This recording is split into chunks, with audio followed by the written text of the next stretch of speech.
My name is Bob Seeber, and I was born in Omaha, Nebraska on March 3rd, 1926.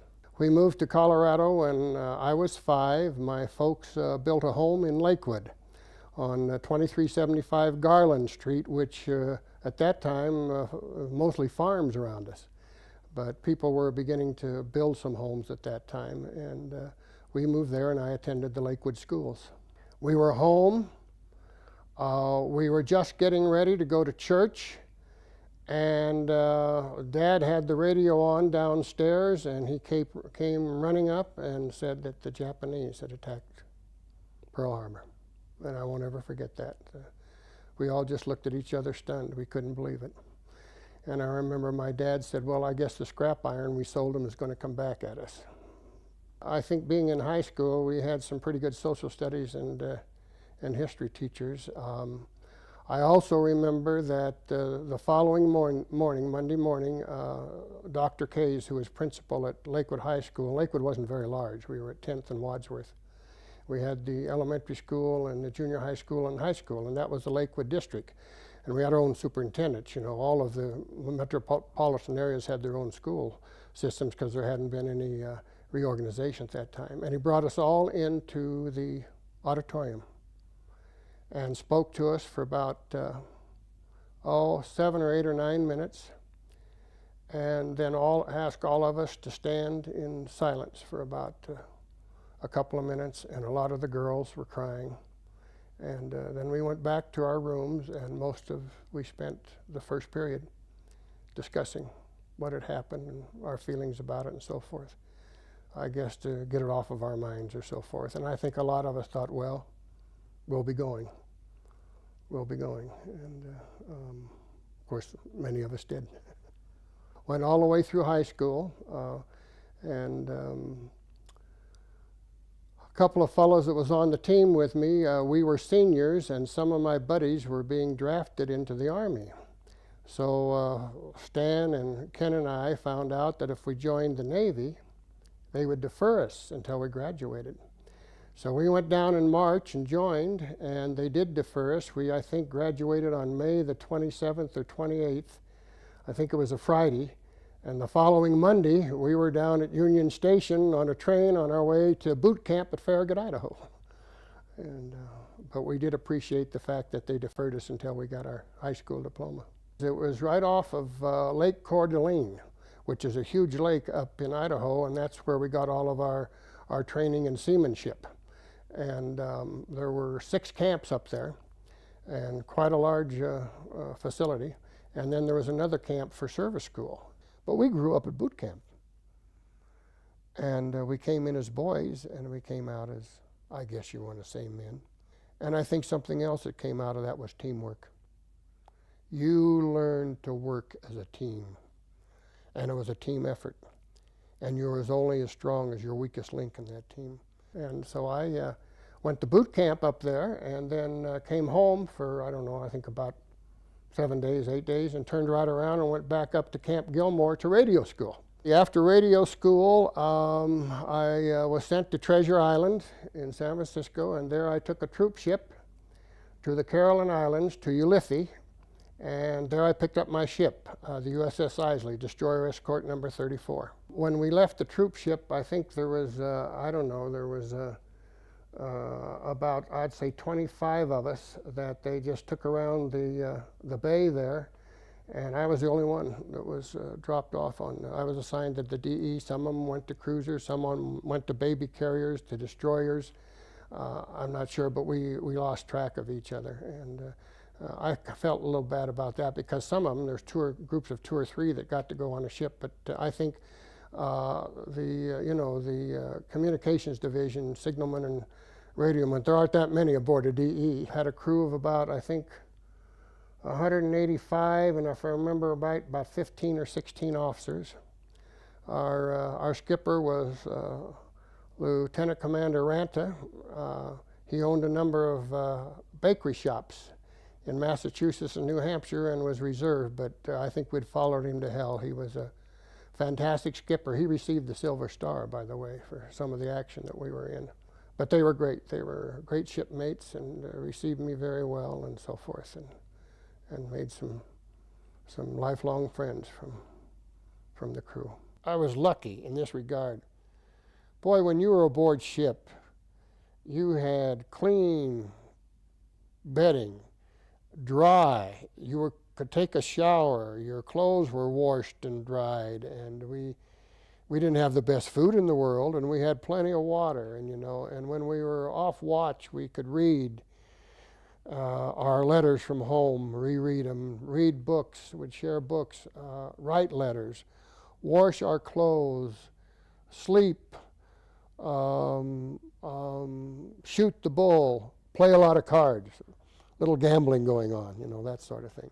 We weren't trudging in the mud or something and eating out of our helmets when we could eat and facing an enemy that was just yards ahead of us.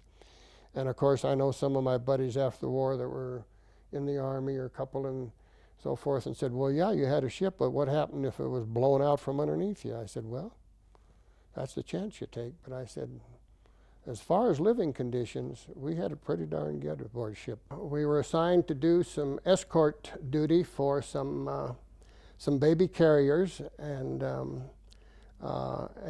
took them to the Philippine zone, and dropped them off at Leyte Bay or near Leyte Bay, and then we spent some time escorting troop ships and transport ships and that sort of thing. Then we came back to Leyte for supplies and munitions and so forth, and then headed for Iwo Jima.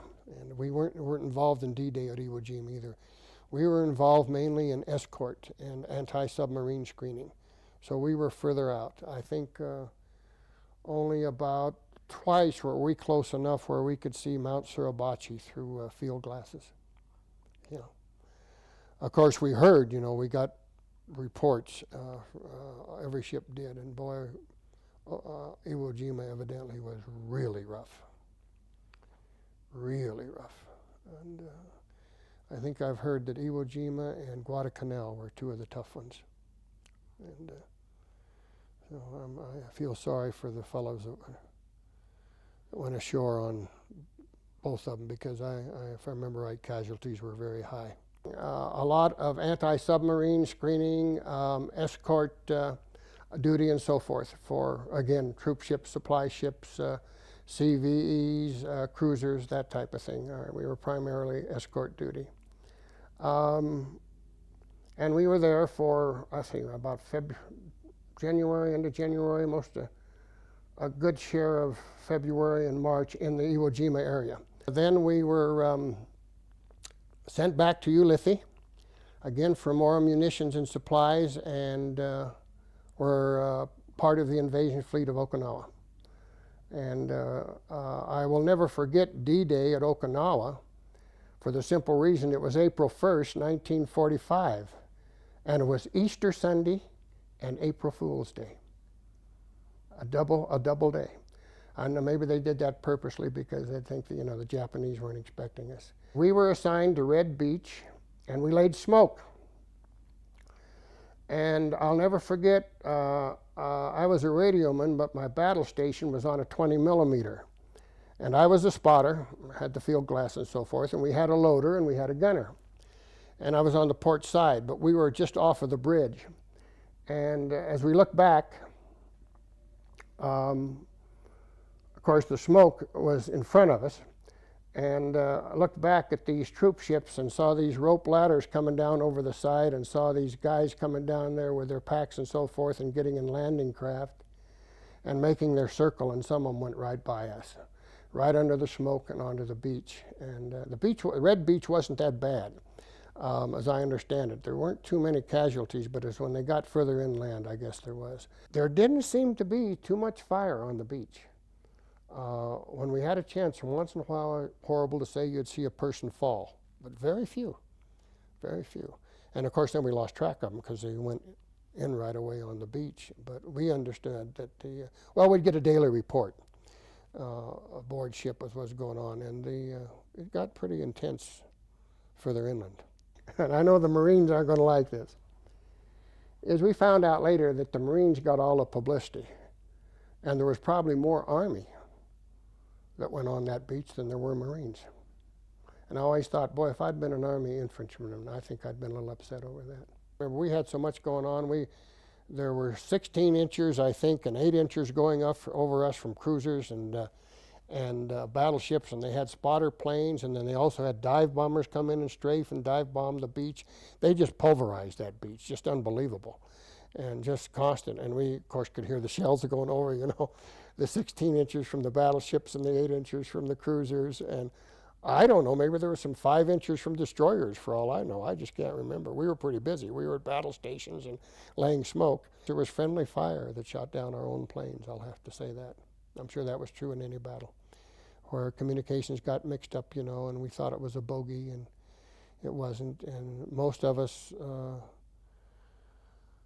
boy, we were briefed again and again with pictures just, you know, on Bettys and Zeros and so forth. But sometimes when they were that high up, you didn't know for sure. We had some Betty bombers come over the Bay Area, and everything was secure because those were taken care of by the fighter planes from the carriers.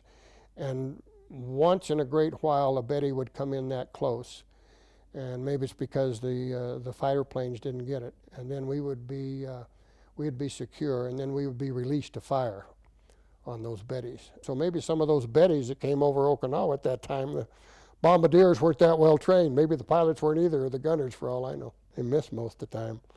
But I understand that was because, I guess, what we were told that some of those kamikazes had kids in them, I guess, 15, 16 years old, and that they were taught to take off, loaded the planes with TNT, and had their special kimonos with their white scarves and so forth. And this was a great honor because, you know, they were dying for the emperor. If they were told they didn't come back, they take off and you hit something. And then we were assigned the Ping Line, the famous Ping Line. And the Ping Line was between Okinawa and Honshu. And the Ping Line was practically, as far as I know, all destroyer escorts and destroyers. And the reason they called it the Ping Line is because of sonar, you know, the ping from underneath. But submarines, submarines to some extent well, they weren't a huge problem that I remember. The problem was kamikazes. And it was our purpose to sight them and let the fleet around Okinawa, so to speak, let the fleet know what direction they were coming from and where. I thought they said there was something like 45 sunk, and I think around 400 hit. I can remember a boatswain's mate aboard the destroyer escort, and the first time we were in action, and I was scared. And he came to me afterwards and said, "You were pretty scared, weren't you, Bob?" I said, "Yes, I was." He said, "I got news for you. Every single one of us were." He said, "Don't feel bad about it." But he said, once you start to do your job, you're concentrating that, you forget everything else. And I think that's true, I guess, of most guys. It's before the action starts is where you have a little time to think. After it starts, you're too busy. And I can remember being on that 20 millimeter, even though I was a radioman. You better do your job as a spotter, the loader better do his job as a loader, and the gunner better do his job as a gunner. Now that's only 3 of the crew. Everyone else was doing the same thing and doing the best they could. Maybe self-preservation had part to do with it, I don't know, subconsciously. We didn't think about it. Kamikazes were coming down off of Honshu. And I think their targets was, of course, the carriers and the larger ships. So then I don't know how many days went by. I can't remember. We were there in the beach area doing, outside the beach area, actually screening for submarines and so forth. Our Lieutenant Commander Ranta got the Silver Star because of one night out on the Ping Line. We were attacked by 4 kamikazes right in the middle of the night, and boy, it was scary. And we shot down 2. One we don't know what happened to. One splashed in the water probably, 300 yards off of the port side, missed us. What happened to the other one, we don't know. We heard it and it took off. But as a result of that action, and I think the Lieutenant Commander probably maybe saved our ship, I don't know. He received the Silver Star. And the rumor was back then that we were going to get the unit citation. Well, what was it?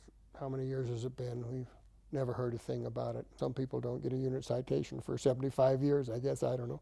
Anyway, we didn't ever get it, but I always felt Lieutenant Commander Ranta deserved it. He was quite a skipper. He really maneuvered that ship, I'll tell you, in the dead of night. And escort duty. That was our primary job as a destroyer escort, on escort duty. When we were escorting larger groups of ships, yeah, it was anti-submarine duty, and yes, we picked up a number of them. There we had 2 sure kills and 1 assist of submarines. But yeah, when we were escorting larger groups of ships, you're darn right, submarine, and we picked up a number of them too, and we dropped a number of cans and many, many T-guns, as other destroyers and destroyer escorts did. We were busy. And so it was anti-submarine, and they were out there.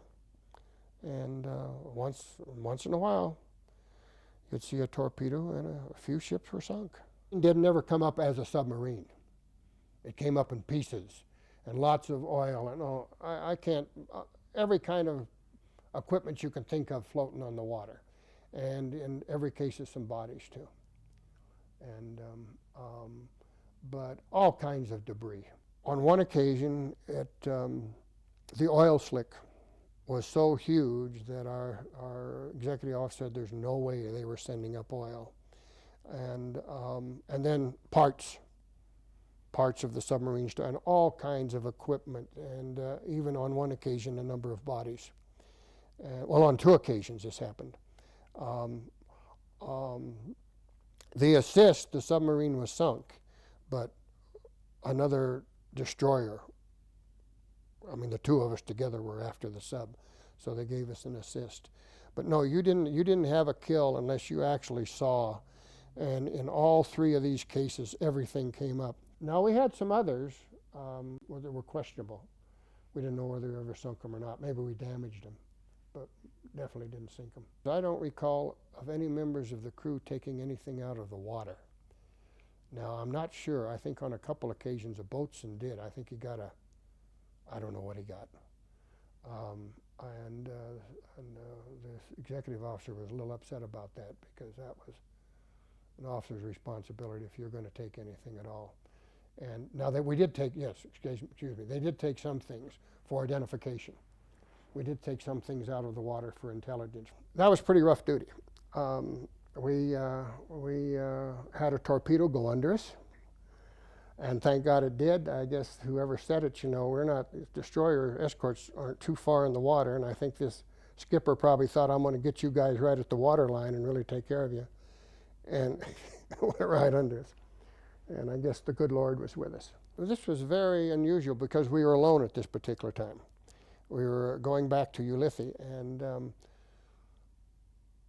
I don't know, this is what the officers tell us, that not too often would a submarine waste a torpedo on a destroyer escort. They wanted to use it for something else.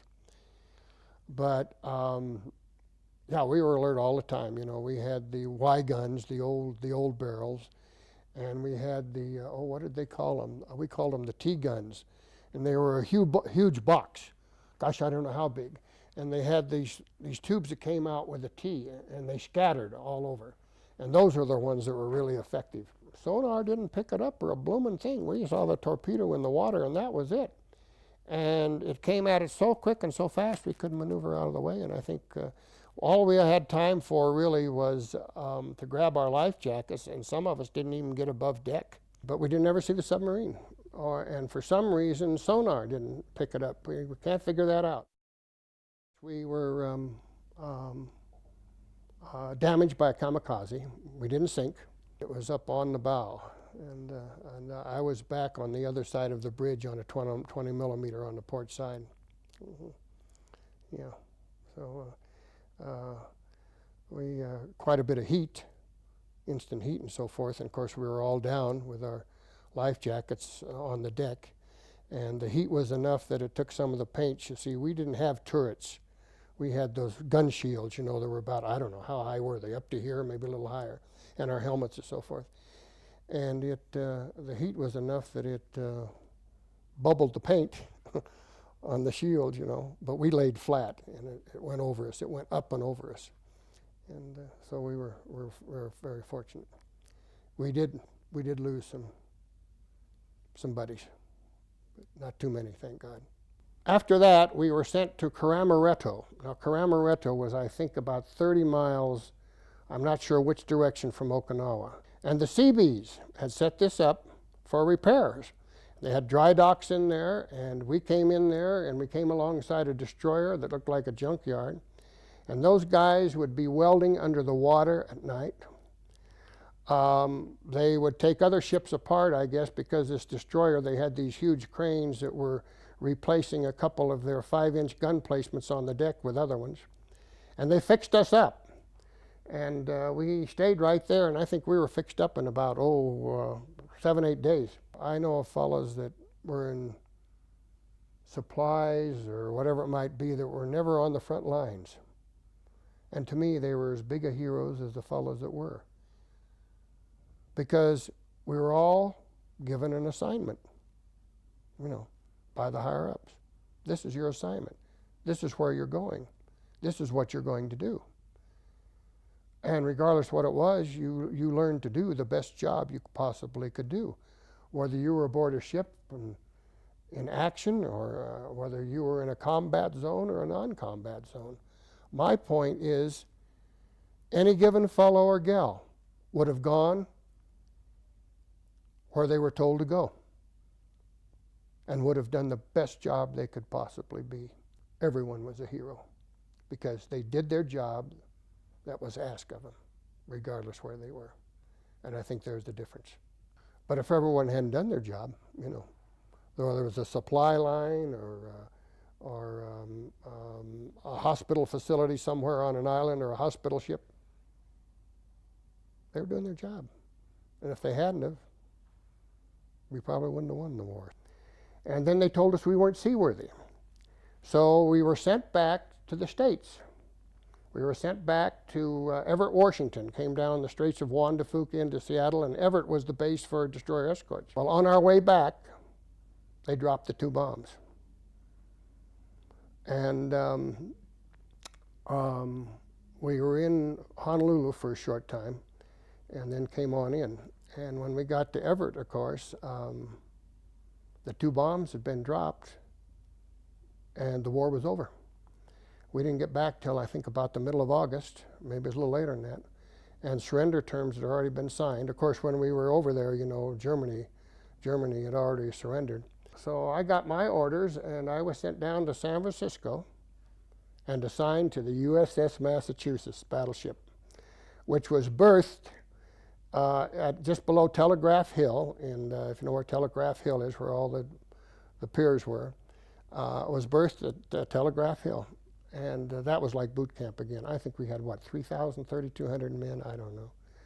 And the skipper was regular Navy, and it was dress whites and chow and so forth. Anyway, it was, so we had a number of days liberty in Frisco. And the next thing I knew, we left, went down through the Panama Canal and into Norfolk, Virginia. And they told us all, some of the officers would go from lieutenant to lieutenant commander. Those of us that had rates, you know, go from 3rd class to 1st class, of which you just stay 6 months to help deactivate the fleet. Most of us wanted to go home. The very unusual thing that happened to me was I was a radioman. And when I got on the Massachusetts, they didn't need me as a radioman. And so they put me in the quartermaster section, and I became a helmsman, if you can believe that. And after about 4 or 5 hours training, it wasn't that tough.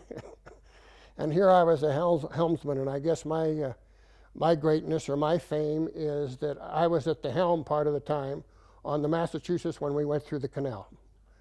And helmsman, there wasn't anything to it. You know, the officer of the day would give you, you know, 17 degrees right or whatever it might be, and you just turn it, and then the speed you had right there, and there were 2 of you there. One was a helmsman and the other. And so I worked with quartermasters, And I'd never worked in the radio shack aboard the Massachusetts. And but the helmsman, there wasn't anything really going through the canal. You know, you have your lakes and then you go through the locks and so forth. It seems to me it was just a matter of inches on both sides as we went through. Some people have asked me, well, Bob, is there any good that came out of the war? You're darn right, if you can call it good. First of all, GI Bill. I was privileged to graduate from University of Denver, and a few years ago we had our 50th anniversary, and they asked me to be co-chairman for the reunion. And we met down at the Quest building on the top floor there for our big banquet. And so the Chancellor Ritchie asked me to say a few words, and the other co-chairman, and we did.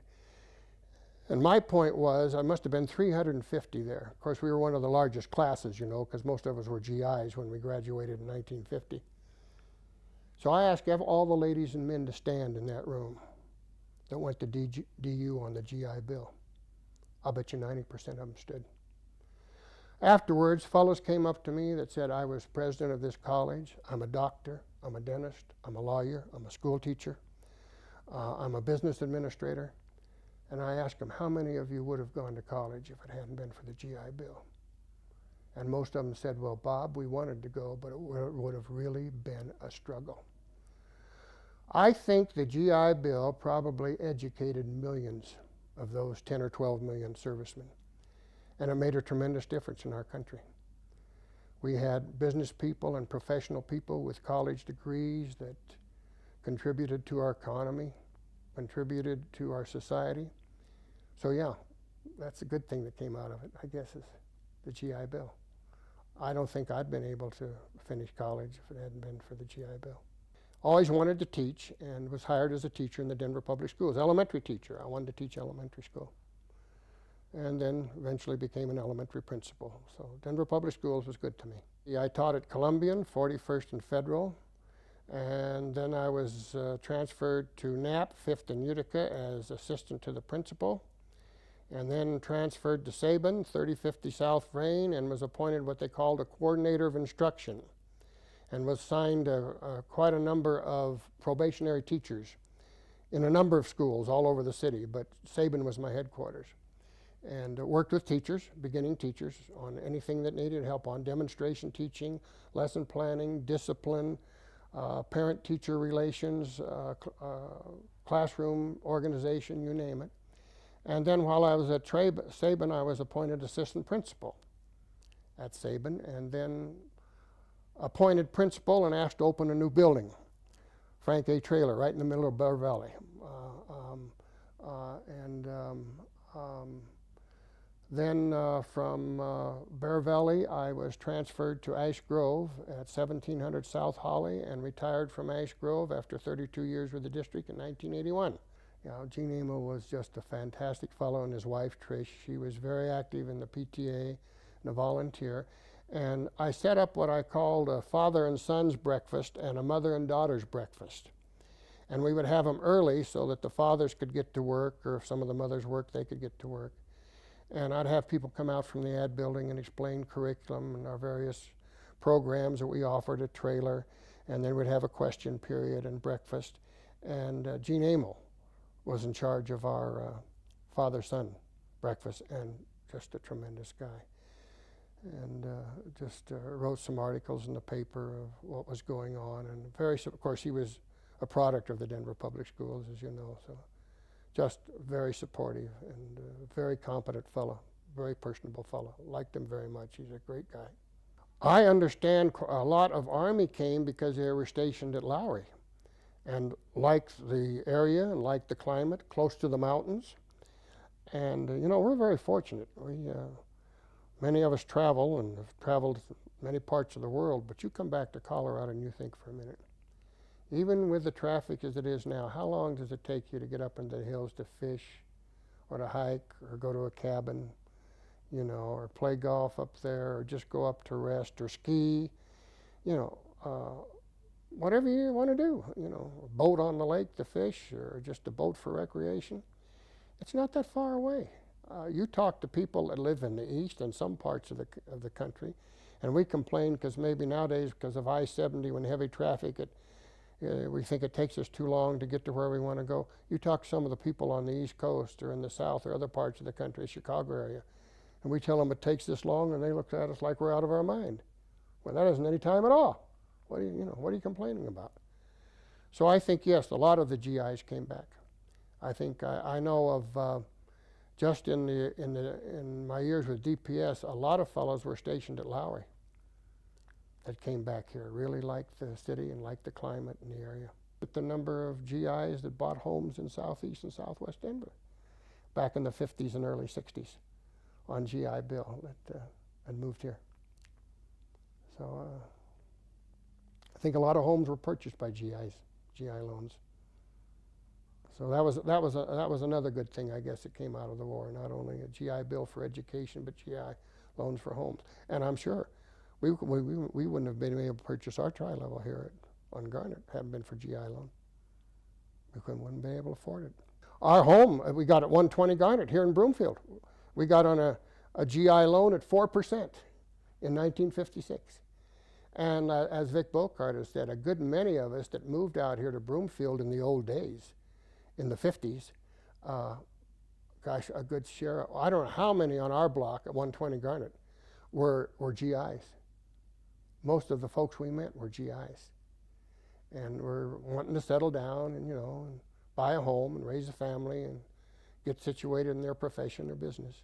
My wife wanted a tri-level, and we planned on 4 kids, and we did have 4 kids, and wanted a bedroom for each of them and so forth. And we looked at some tri-levels in Arvada. They were much more expensive than the ones out here. So I think mainly because of the type of home they were building, and they were nice homes, they were brick, and the price. We lived in Wheat Ridge at that time, and some of our friends in our bridge club thought we had moved to Wyoming when we moved to Broomfield. Because, Wadsworth was dirt from Arvada on, and they had the large hill there that they hadn't cut down yet. So Broomfield, a little bit isolated, I think. So, I don't know, not for long. And was elected president of the JCs. We all worked hard in the various groups that we were involved in, and to make something of Broomfield. I remember the JCs at the cottage schools. We went down. We purchased some of the playground equipment. We put sand under some of the equipment, and we would go around in the old Boomer. That was an old fire truck. I don't know if you've heard of that the JCs had, and the Lions Club had a fire truck too. That was kind of a mascot. And we went around and we took sledgehammers and pounded stop signs in intersections. We painted crosswalks. We planted all the trees along Midway in the park years and years ago. And then on Sunday mornings, we'd get barrels and put them in the back of the fire engine and fill the barrels up with garden hoses and go water the trees. We had a lot of fun. The guys had a lot of fun. It was real active. I think we chartered with about 90 members out here in I think it was 58. Saturdays seemed like we'd go around in the Boomer, and the Boomer had a bell. It was a 1922 chain-driven Kelly. Where we got it, I don't remember. We put a lot of work into restoring it. A couple of fellas in JCs, and I can't remember their names, were pretty good mechanics, and they really restored it. And we had a bell, and then they had what kind of whistle would you call it? It was a special kind of whistle. I don't know, was it an air whistle or what came? Anyway, on Saturday mornings when we needed help, why, they'd come around and ring the bell and blow the whistle, and some of the mothers would just get furious because it wasn't so bad in the morning. Sometimes in the afternoon, the kids were taking naps. They'd wake up the kids, and they weren't too happy about that. But most of us knew ahead of time what the activity was going to be, and a lot of us gave Saturday mornings or Saturday afternoons to that particular activity. But we had a lot of fun. It was a lot of camaraderie. Now, the Lions Club took care of the baseball, the summer baseball leagues and so forth. They did a tremendous job in that end of it, and a tremendous job in other things, too. But when it came to pretty much a civic or community project, JCs took it on and carried it out. The JCs started the first Broomfield days. We called it Broomfield Boom.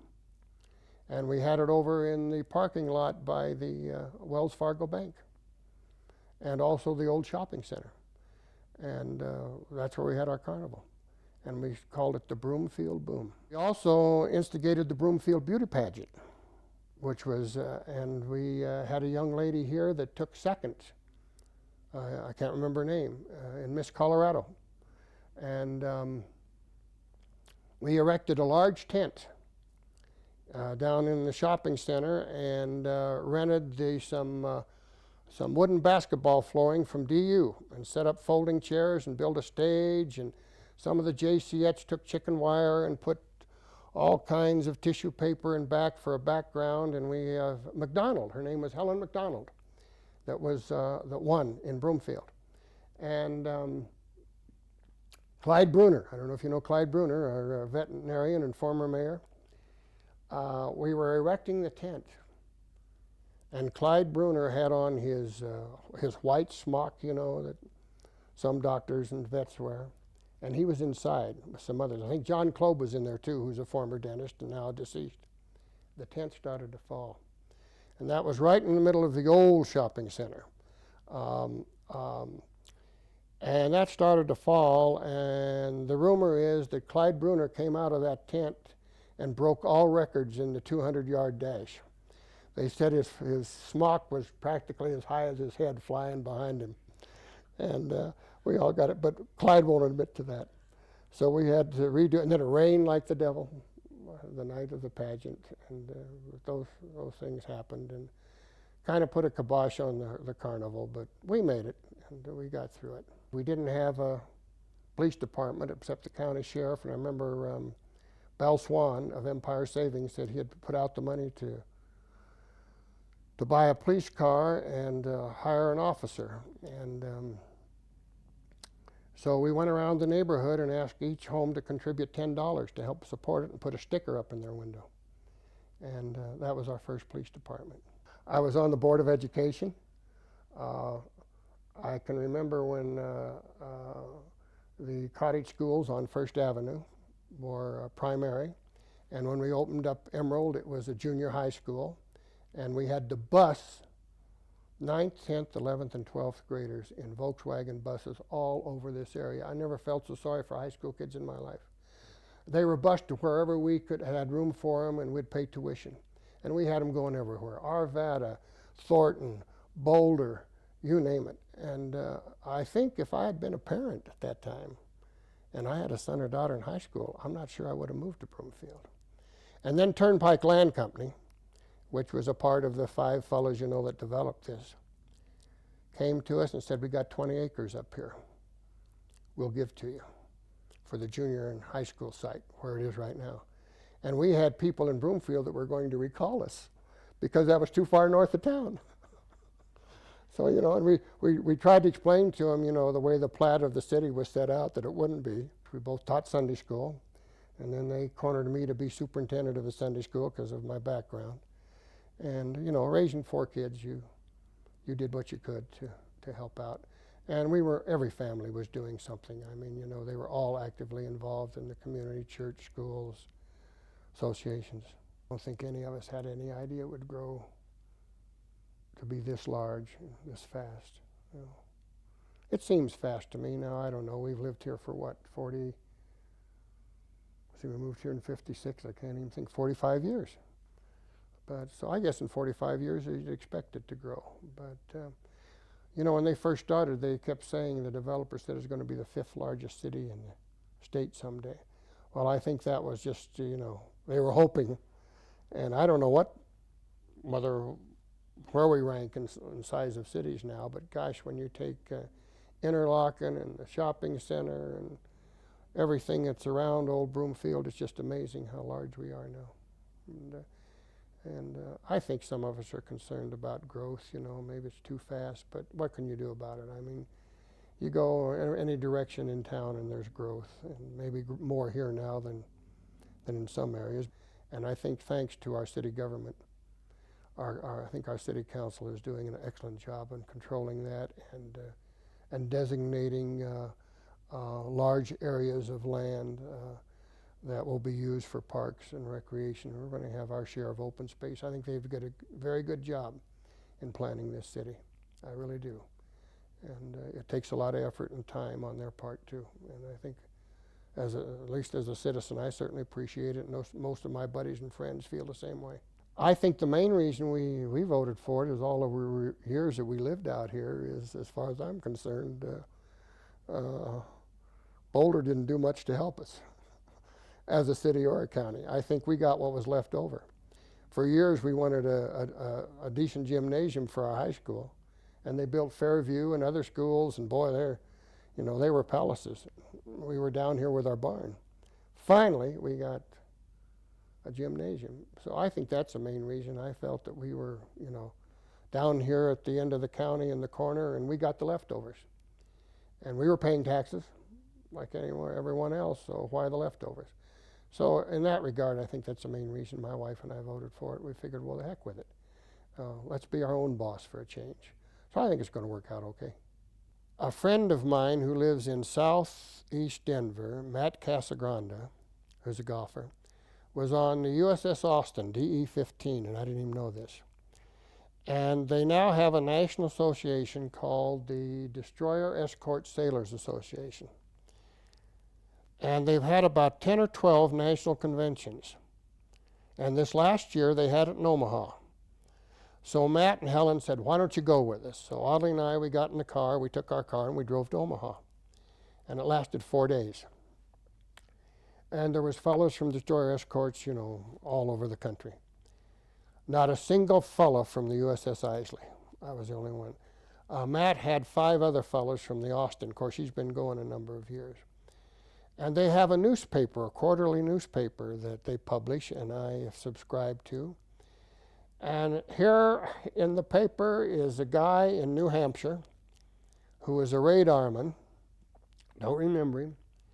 And they're having a reunion in October of the USS Eisele in San Diego.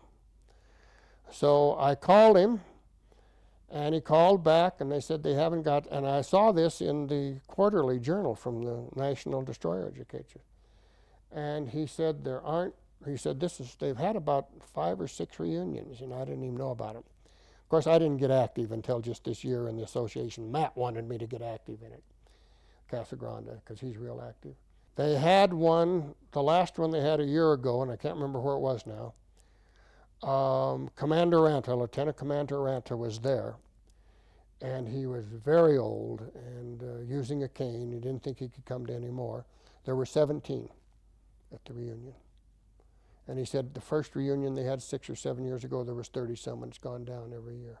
2 things very similar. It was unexpected. Now, I don't know, maybe some of the military, the higher-ups at that time on December 7th, knew something was going to happen. I think most of them thought, well, we're going to tangle with Japan and it's not too far away. But I don't think anyone, I sure hope they weren't aware of it, or I don't think anyone realized it was going to be Pearl Harbor and was going to be that huge and that devastating. And by the same token, I don't think anyone expected those planes to hit the World Trade Centers as quickly and as soon as they did, not too many minutes apart, and do the damage that they did. I can remember my wife and I when Audley said the plane has crashed into the World Trade Center, and the first thing we thought, well, it was an accident, but how could it be? And then boom, second one happened, we knew right away, terrorists. And then I think the horrible thing was that I don't think, at least I didn't expect, I don't think my wife did, that those World Trade Centers were going to crumble. And that was the second huge, horrible surprise that we had. But I think, yes, the suddenness of it, the surprise of it being unexpected, and the death total of it, and the finality of it, here in a matter of a few hours were all these servicemen and women killed, wounded, ship sunk, and here in a matter of just minutes, World Trade Center hit, and then not too long after that, the collapse of both and the horrible toll that it took of civilians and children and so forth. It just, both were a catastrophe. World War II was a little different, and even probably Korea and Vietnam. In World War II, we knew who we were fighting and where they were. There were front lines. And I think the wars thereafter were much different. There were always one front lines, and it made a difference. We knew what our objective was, and we knew what we had to do with it. Everyone that I knew when we were discharged, we pretty much knew what we wanted to do. We had a different value on life. Folks ask me, well, what else did you get out of the service? And as an educator, I think this is very important. First of all, we learned right off the bat to respect authority. We knew what discipline was. We knew what self-discipline was. We knew what teamwork was. We knew what patriotism was and love of country and how much our country meant to us. I know I've had other people ask me, and I said, you know, we served because of when we were born. We were at that age. And I've always felt that our young folks, in time of peril and in time of need, right now, like what's happening in Afghanistan, they'll go. And they'll go happily. Sure, we had a few conscientious objectors. A lot of them did serve, I think, in the medical corps. And a lot of them served up front, you know, evacuating wounded and so forth. So it wasn't, they weren't afraid, I don't think, of fighting. They didn't want, as I understand it, they didn't want to kill. They didn't believe in killing. But my gosh, what was it? I think, I don't know, 10 million of us, between 10 and 12 million, something like that. I don't know the figure for sure, of men and women that ended up in the service. And I think our young folks are dedicated and patriotic and love their country, that if they were called, they'll go.